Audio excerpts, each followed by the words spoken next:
Olá, como vai? Tudo bem? Meu nome é Sérgio Luongo, eu sou pastor da Igreja Evangélica Água Viva aqui de Santos, no litoral de São Paulo, e trago para você no nosso canal no YouTube mais um assunto atual, um assunto pertinente, um assunto à luz da Palavra de Deus. Hoje eu quero tratar com você a questão do pastor na política partidária.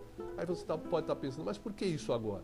Exatamente porque este ano é um ano de eleições em todos os níveis, municipal, estadual e federal, e que com certeza nós teremos muitos pastores que são líderes nas suas denominações, que são líderes nas suas igrejas, concorrendo a cargos eletivos. Eu quero pensar um pouco com você a respeito disso. Será que isso é bom? Será que isso é importante? Será que isso faz bem para a nação, para a igreja, para a cidade, para o estado, para o município? Nós vamos pensar um pouquinho a respeito disso. Por que falar nisso também? Porque somos um grande reduto de votos e com certeza seremos procurados por muitas pessoas nessas condições. E a gente deve analisar realmente o que é melhor para todos nós, o que é melhor para a igreja, o que é melhor para a cidade, o que é melhor para a nação nessa situação. A primeira coisa que eu entendo é, quando Deus chamou alguém para ser pastor, Ele fez um chamado especial, vocacionou pessoas para exercerem esta função de pastores de igreja. Na caminhada que eu tenho, de 35 anos no ministério, e de acordo com os últimos acontecimentos que a gente vê no país, eu me questiono muito a respeito se o pastor deveria estar na política. Eu particularmente entendo que não, porque você tem um chamado de Deus para trabalhar no reino espiritual, para trabalhar no reino de Deus. E isso já dá um trabalho tremendo, isso já tem ali muitos aspectos que você vai ter que ter uma dedicação plena, total. E a gente também vê quantas coisas os evangélicos que estão envolvidos na política partidária têm sido atacados, algumas vezes com razão, outras vezes sem razão, e isso tudo respinga sobre a nação evangélica, sobre o povo evangélico, todas essas situações. E eu me questiono um pouco, será que isso é importante? Será que isso é bom? Então a questão é, você foi chamado para ser pastor ou você foi chamado para ser político? Acho que essa é a questão que tem que ser respondida. A partir daí, a pessoa vai desenvolver aquilo para o qual ela se sente vocacionada. Eu posso dizer para você, com certeza, por tudo que a gente percebe, que é dificílimo as pessoas conciliarem essas duas coisas, o ofício pastoral e a vida política. Por quê? Porque estar no ministério não é simplesmente, de uma hora para outra, você ter uma mensagem, uma revelação e pregar a palavra. Estar no ministério é levar uma palavra coerente, uma palavra com base, uma palavra fundamentada na palavra de Deus, que serve para transformar pessoas, que serve para tornar pessoas personalidades espirituais, para tornar pessoas com caráter íntegro, que vão ser o diferencial na sociedade. E para exercer isso, para fazer isso, você gasta muito tempo meditando na palavra, orando, você gasta muito tempo atendendo as pessoas no seu ministério, você tem que olhar e ver as necessidades do povo de Deus, e tudo isso demanda muito tempo. Assim como ser político também demanda um grande tempo. Se você quer ser um político verdadeiro, se você quer ser um político realmente com boas intenções, se você quer ser um político realmente que vai fazer algo que faça diferença na sociedade, você tem que gastar tempo. Não é apenas participar de reuniões, de votações, não é apenas estar representando um partido ou um segmento da sociedade, pelo contrário, você tem que estar lá e estar visitando locais, vendo as necessidades, trabalhando, recebendo os munícipes, ou trabalhando, recebendo orientações para que você possa ajudar determinada região do país, dependendo do cargo eletivo que você tem. Então, tudo isso demanda muito tempo. Como é que a gente pode conciliar essas duas coisas tão trabalhosas? Como é que a gente consegue trabalhar dessa maneira? Irmãos, aí vem a questão, mas pastor, todo mundo é um ser político, nós temos que estar na política, nós somos seres políticos. Eu concordo, todos nós somos seres políticos, a palavra de Deus diz isso, as experiências de vida nos deixam isso claro, mas para viver como ser político, não necessariamente eu tenho que viver fazendo política partidária. Como um ser político que eu reconheço que todos nós somos, eu tenho outras metas e outras maneiras de poder fazer com que a sociedade seja melhorada. Eu posso cobrar os políticos enquanto segmento evangélico, enquanto representante de uma classe de eleitores muito grande. Eu posso entrar nos seus gabinetes, cobrar a sua plataforma de trabalho descrita na sua caminhada antes das eleições. Eu posso mobilizar o segmento evangélico para que faça cobrança, para que faça diferença junto às entidades políticas. Nós podemos estar fazendo muitas coisas sem estar fazendo a política partidária. Por quê?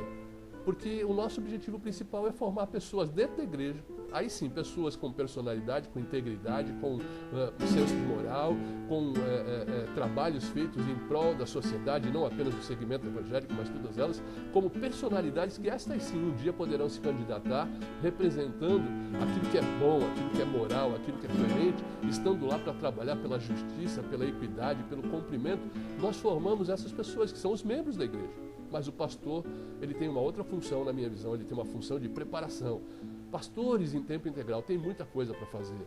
Não dá para conciliar as duas coisas. Aí alguém vai me perguntar assim, mas como é que o senhor pode falar sobre Daniel, Esdras, Neemias, que foram estadistas, que foram de suma importância no contexto político histórico que eles viveram? Com certeza, eles ficaram lá e fizeram, nesse contexto político e histórico que eles viveram, muita diferença.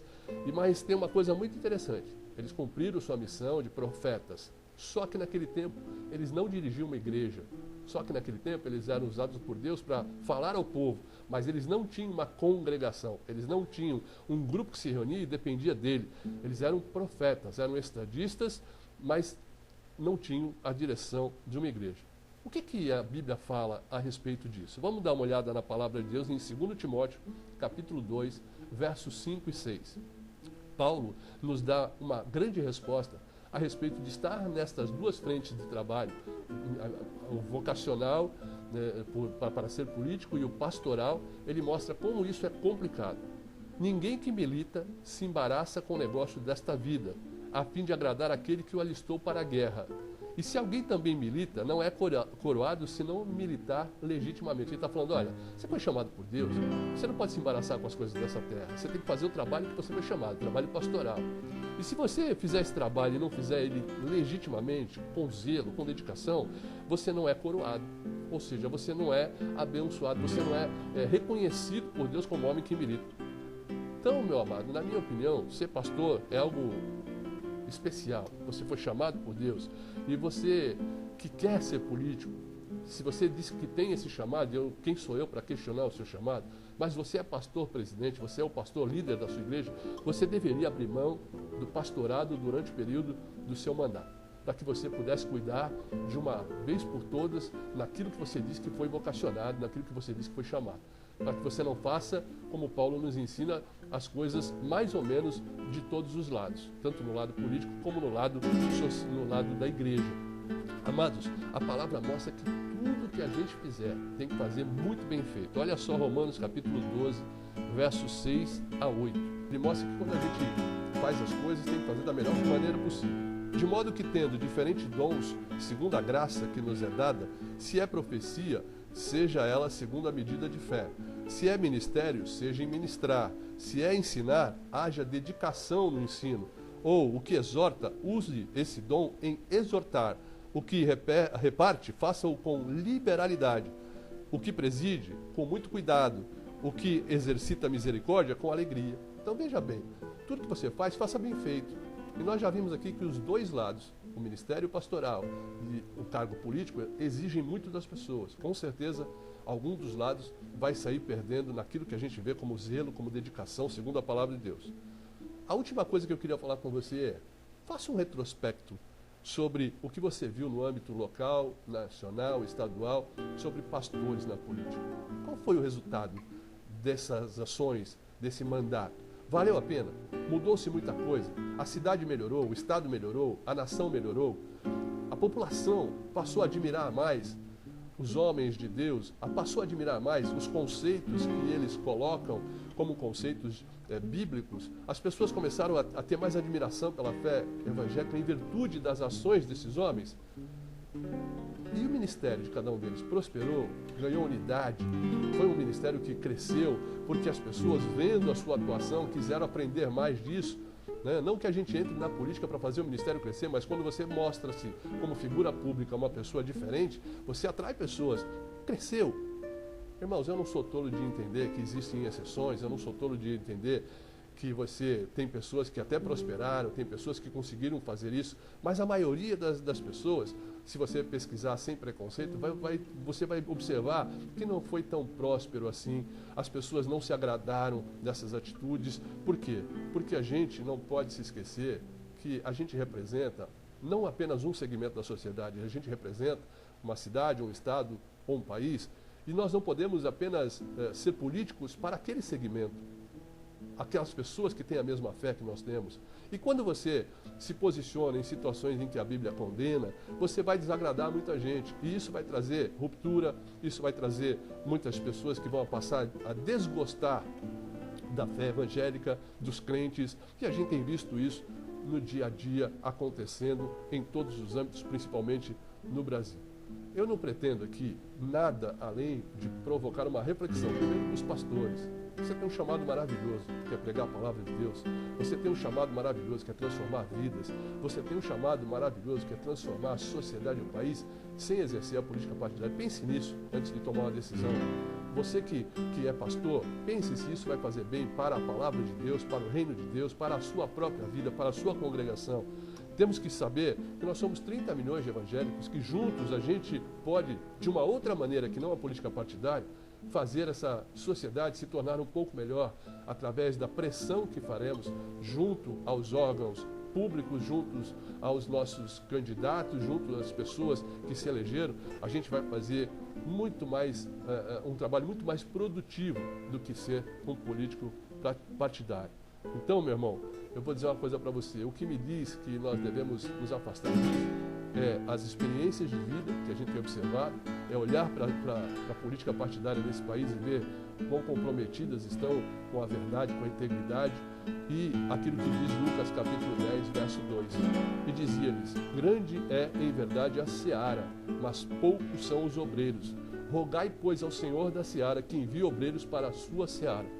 Aí, meu amado, você começa a perceber que o Senhor está precisando de gente, é no ministério pastoral. O Senhor está precisando de pessoas que façam essa mudança, essa transformação no interior das pessoas, para que depois elas possam mudar o exterior. Por isso, entendo que o ministério pastoral jamais deveria ser trocado pela política partidária.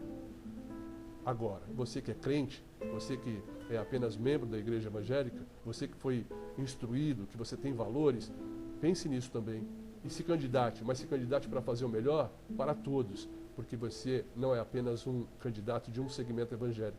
Mas pense nos conflitos existenciais e emocionais, morais que você vai enfrentar, para saber se isso vai te ajudar e se você pode enfrentá-los e melhorar de todas as formas a sua cidade, a sua região. Que Deus te abençoe. Um bom dia para todos vocês.